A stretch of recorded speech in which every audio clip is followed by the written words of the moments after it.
আজকের আলোচনা সভাকে অলঙ্কৃত করেছেন আমাদের অত্যন্ত প্রিয় নেত্রী, যিনি কামারখন্দ এবং সিরাজগঞ্জ থেকে জনগণের সরাসরি ভোটে নির্বাচিত হয়ে এই সিরাজগঞ্জ কামারখন্দের মানুষের জনসেবায় নিয়োজিত ছিলেন।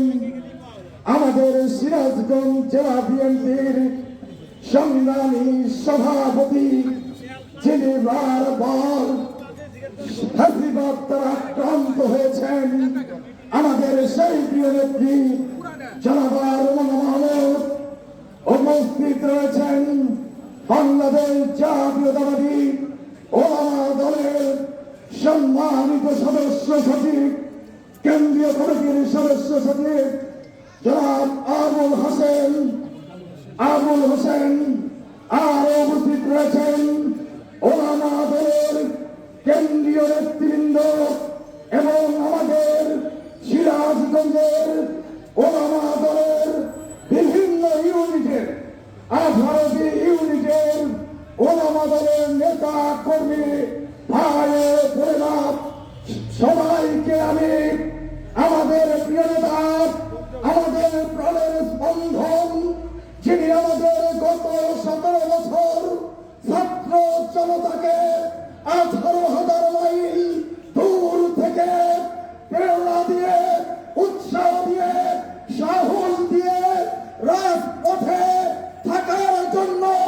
ফ্যাসিবাদকে হটানোর জন্য ঐক্যবদ্ধ করেছেন আমাদের সেই প্রিয় নেতা জনাব তারেক রহমানের পক্ষ থেকে আপনাদেরকে অভিনন্দন এবং শুভেচ্ছা জানাই।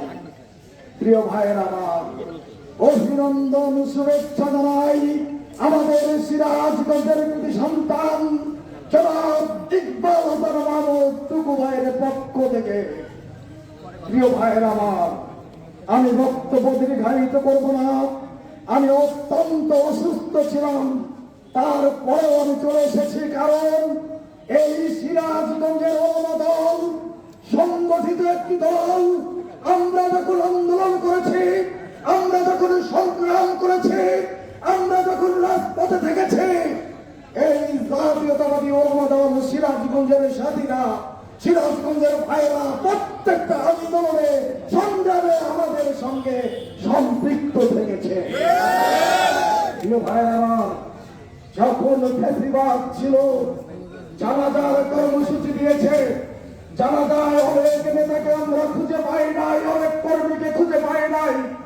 সেই গায়েবের জানাজা বলেন, যে কোনো জানাজা বিএনপির অনেক নেতা কর্মীরা পুলিশের ভয়ে উপস্থিত হতে পারে নাই, কিন্তু আমার সিরাজগঞ্জের ওলামা দল প্রত্যেকটি জানাজায় শরীক হয়েছে, প্রত্যেকটা কর্মসূচিতে শরীক হয়েছে জীবনের ঝুঁকি নিয়ে।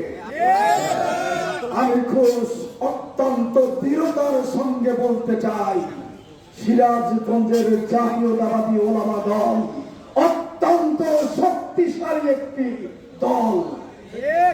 এই ওলামা দলের যারা হক্কানি আলেম, যারা দ্বীনি আলেম, যারা দ্বীনের জন্য কাজ করেন, যারা ইসলামের জন্য কাজ করেন, এই ওলামা দলে সেই রকম আলেম ওলামারা আছেন যারা শহীদ ইসলামী মূল্যবোধকে সামনের দিকে নিয়ে যেতে পারে।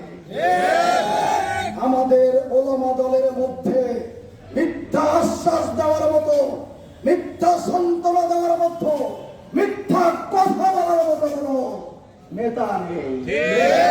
বেহেশতের টিকিট দেবে অথবা ভোট দিলে পাল্লায় পাবে সেটা আল্লাহ, এই ধরনের স্লোগানে আমাদের ওলামা দলের ওলামায়ে কেরামরা বিশ্বাস করে না।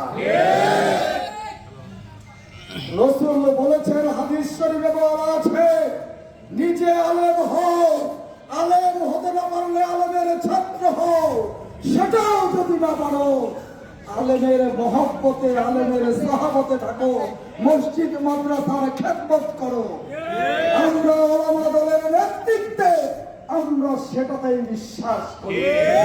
প্রিয় ভাইয়েরা আমার, তাই বক্তব্য আর দীর্ঘায়িত না করে আমার নেত্রী বেগম খালেদা জিয়া বলেছেন, অনেকদিন আগেই ঘোষণা করেছিলেন, যদিও আমরা ইসলামের আইন প্রতিষ্ঠার জন্য আন্দোলন করছি না, আমাদের ম্যানিফেস্টো আলাদা, কিন্তু যদি কখনো বাংলাদেশে ইসলাম প্রতিষ্ঠার জন্য কোন সংগ্রাম হয়, কোন লড়াই হয়, সেই সংগ্রামে লড়াইয়ে বিএনপি আগের কাতারে থাকবে।